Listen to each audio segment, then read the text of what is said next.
Hey everyone, welcome to episode 10 of Beginning Fabrication.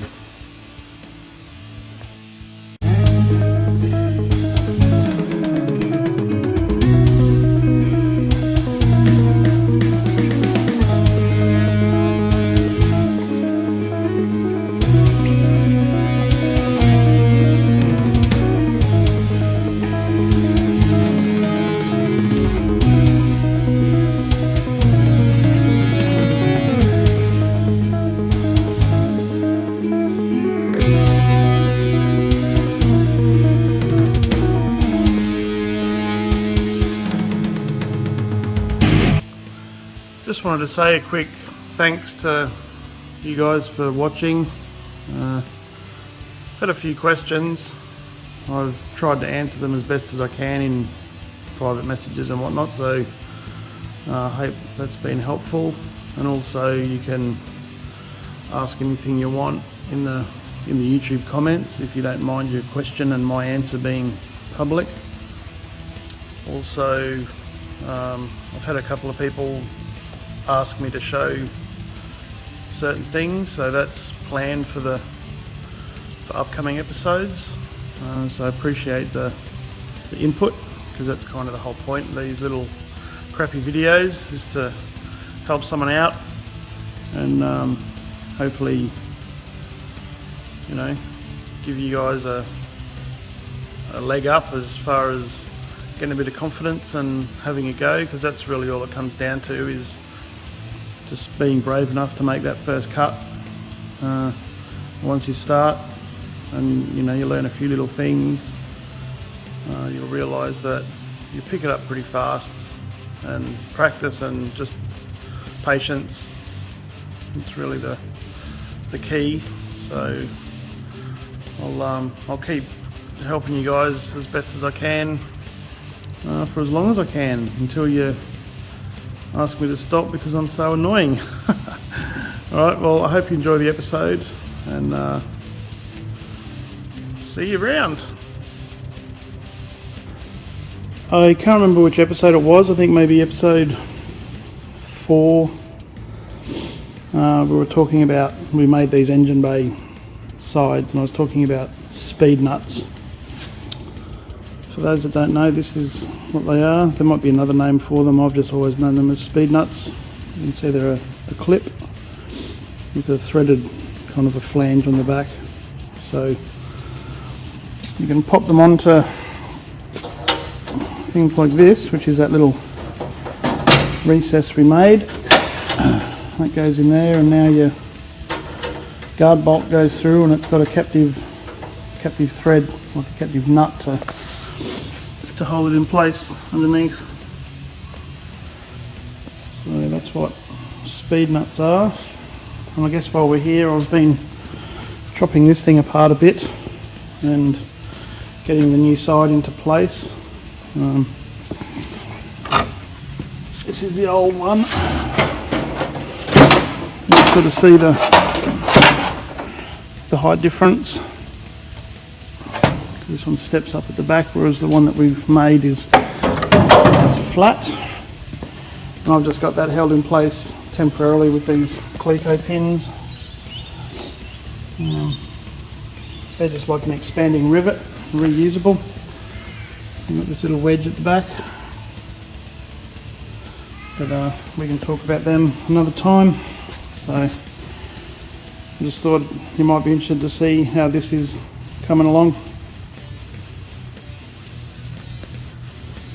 So I've just put the guard on with that one bolt where we put the speed nut, just to set it in place, so you can see how the straight line along the top works with these different guards when it tapers down at the front. Obviously, I remember I said something about not doing this front hole because I'll wait until the new radiator support's in place before I deal with that. But it's sitting in there pretty well. Obviously I haven't adjusted the guard at all, but that's the way it sits, and I'll just keep it temporarily held in place with those Cleco pins until I've got the the radiator support in place, because that'll determine the exact height of that. And as it sits now, I can undo these pins and still lift that up and down if I need to, because I've got excess metal under that line there, so this can come up or go down if it needs to. But I just wanted to make sure that I got the holes that I put in there lined up well. You can see they line up fine,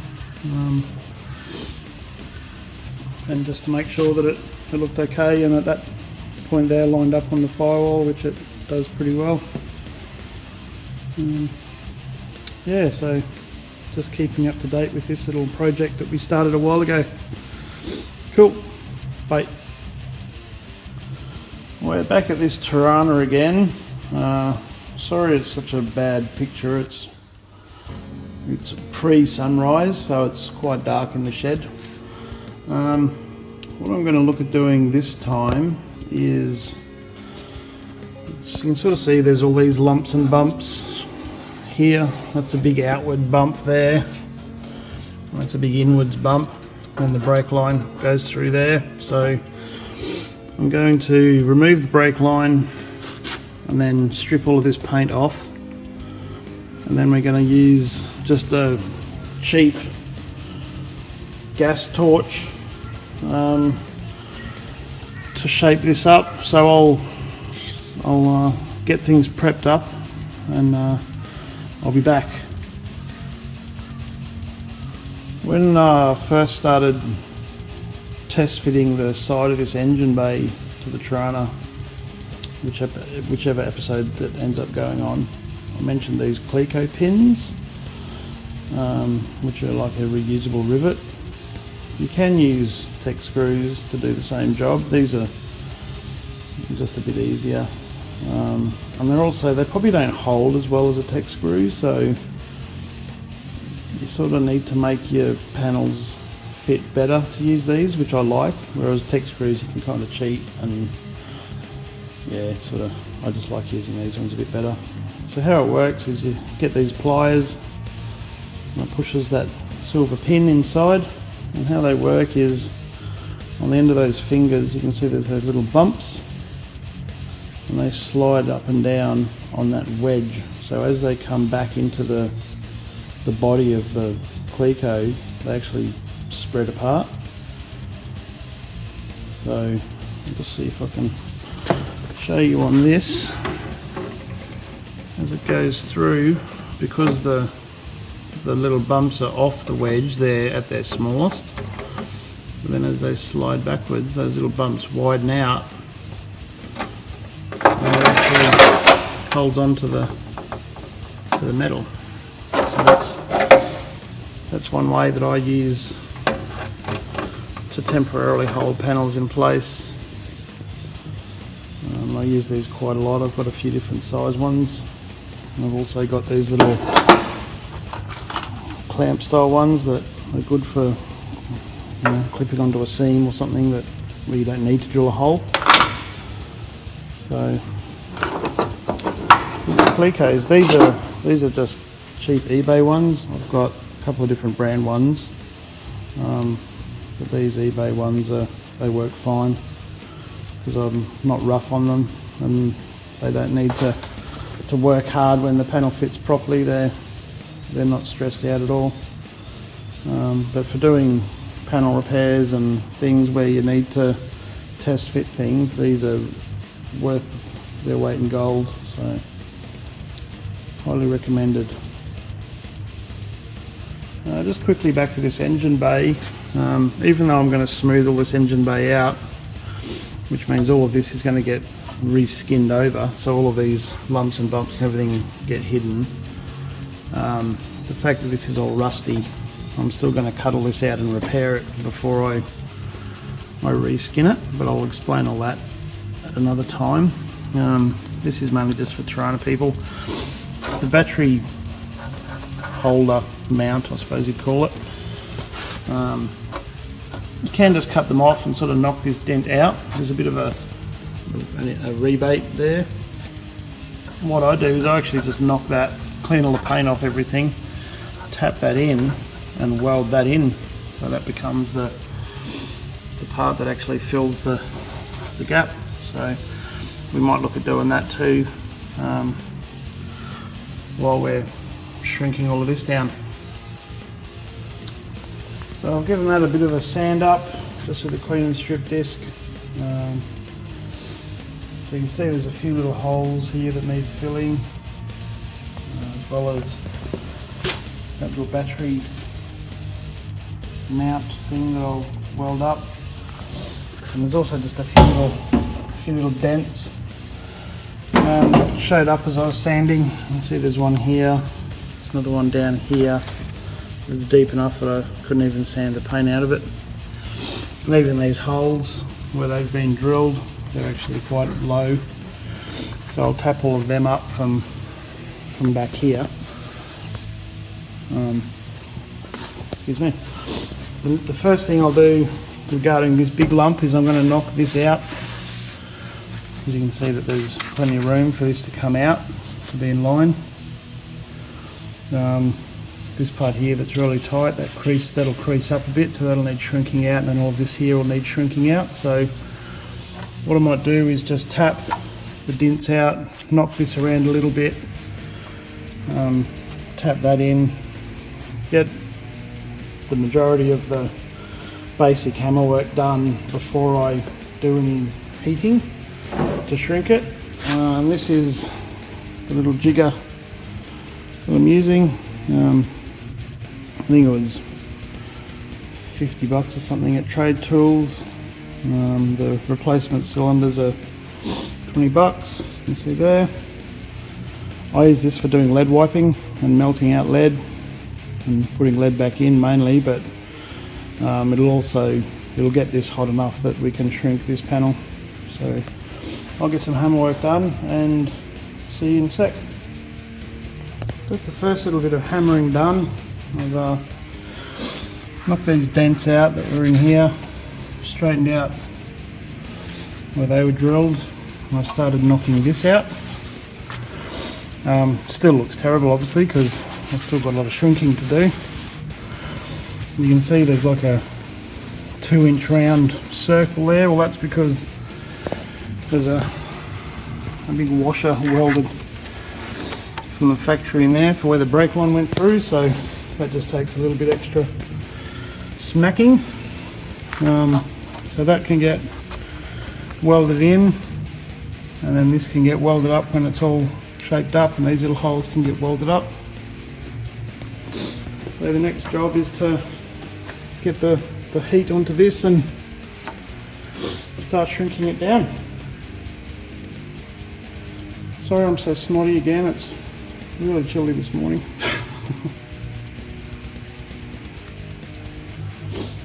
Alright, so I've just run out of gas, but I've got a fair bit of a trunk out. See, it's sort of more rounder profile now. It's a bit crusty looking, but I'll tap it around a little bit more and weld up those few little holes and that hole, and weld that up, and I'll come back and we'll have a look at it then. Alright, so let's add a bit of a smack around. Do it a little bit more. When I get another gas bottle I'll shrink that a little bit, but it's not come up too bad. You can just see that's that battery bit gone. All those holes on the top are gone. Big hole in here, gone. Another thing too, which I don't know if you can really tell, you can see that line there.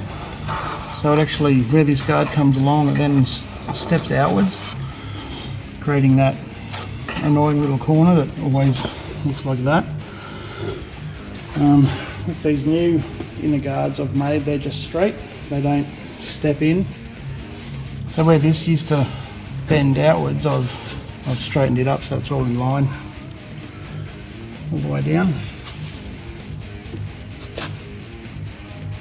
So this will all get smoothed up as well, and that gives you some idea of just how nice and clean and simple it looks when it's just been given a basic smooth out. So just thought that might be interesting to see that I've got rid of all of those lumps which used to look like that. You can see how much that sticks out. You can see how much that sticks out there.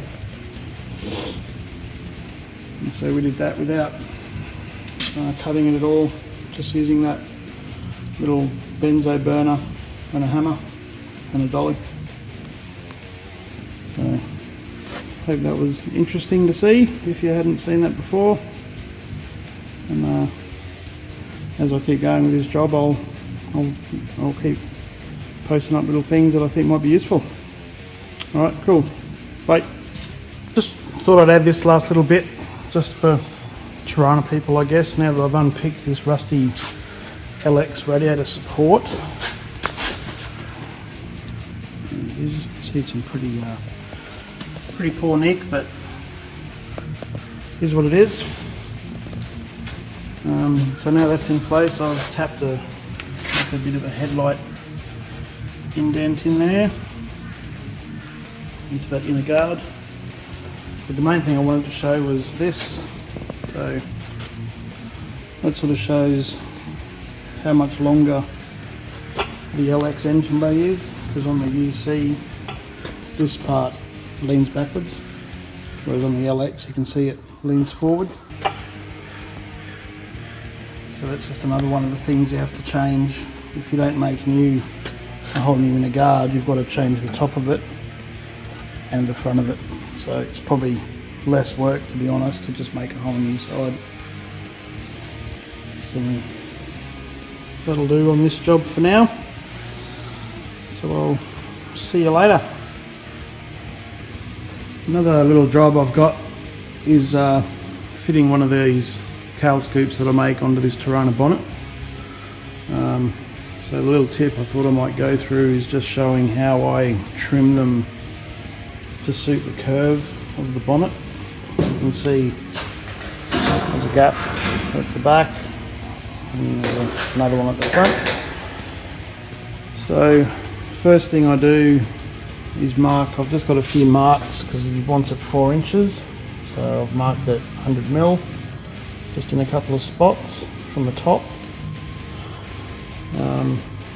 And then these Tirana bonnets are pretty straightforward, but some people like to have them tipped up a bit so they're more angled, so you can just put blocks of something under here to get it to sit at the angle you like.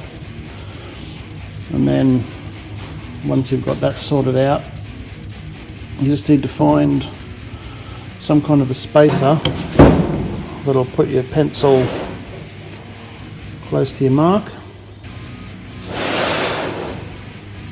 which this is, because that's my mark right there. So I might just put this camera thingy on the tripod because I don't want to mark this out with my left hand and make it look terrible. So I'll be back in a sec. Alright, so the main thing you want to do is just to make sure that you hold this steady and that you hold it 90 degrees to the scoop or the job or whatever it is that you're marking out. Because as it rolls down the slopier parts, if you've got it kicked forwards or backwards, it's going to give you an incorrect line.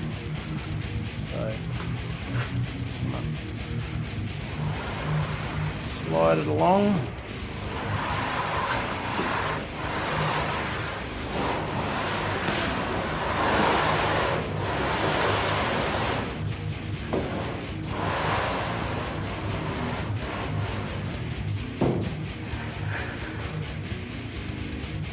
With doing scoops on a bonnet, you also need to make sure that the bonnet is straight.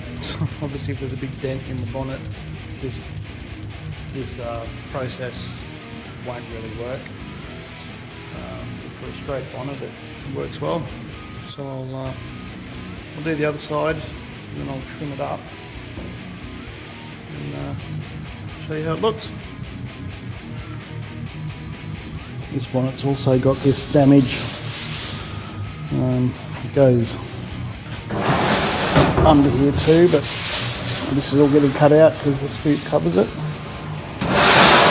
But luckily for me, where my masking tape ran to put this line on is actually pretty well in shape.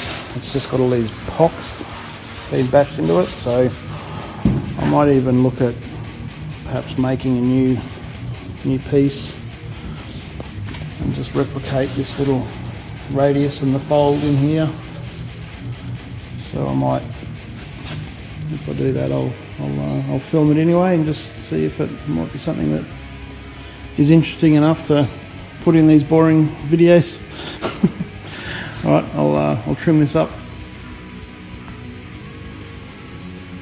Let's have a quick trim down. It fits pretty well. It's just sitting up a little bit at the front, but that's pretty normal because it's got a peak in the front of it. So, but now what I'll do is I'll run it through the bead roller and radius this lip out, and then that'll make that a little bit of a neater join into the bonnet and get rid of some of this gap. So I'll go and do that now, but you can sort of see how it's going to look. And then at the back it'll just have that'll just get cut out along that line. Just have a nice neat little finish at the back. For if anyone's wondering what dies I'm using on my bead roller to do the radius, it's these ones. These are the Metal Man Tool ones. But I've also got these ones here, which I bought from Summit. These are the main ones that I use for doing the scoops or for tubs, just because I find that the radius rolls over nicer for when I want to do a join. So on the scoop here, the weld is actually in the middle of there, so that's a radius and then that's a radius, and they just join nicely in the center. So that's what I do with these ones from Summit, and they're from MB, I assume that's Mittler Brothers. I've had these for a long time and they go pretty well, and they've hardly worn at all. And I have got another set of smaller radius dies. So these are good too, because sometimes it's nice to have a radius and then you can put that little step in it, or you can just finish the piece at the top of the radius. But we won't go into the bead roller just yet. Alright, so I've done a radius along the bottom with the bead roller, but because of the width of the bead roller dies, it gets too thin up here, so you can see the bead just ends, because otherwise it'll flatten out this part. So I'm just going to use this as my dolly, and I'll just hand tap the last bit of that out on both sides. And this is just that piece of round bar that I think I showed you in the first episode. So nothing particularly high tech about doing this, but useful. So there's the radius on the edge there. Still just wants to be pushed down as it gets tacked on. It's a bit springy at the front there, but it's sitting pretty well for now. So that's just a little quick look at how I trim things to get a profile, just by dragging a pencil along the side using a spacer to get the correct position. Okay, that's it for episode 10. I hope you enjoyed it. It's been kind of weird for me making these videos, because I don't like being on camera. I don't like hearing my own voice, but it's been worth it, just knowing that a few people have benefited from these little videos. So I appreciate that, and I'll see you next time. So thanks again. Cheers. Bye.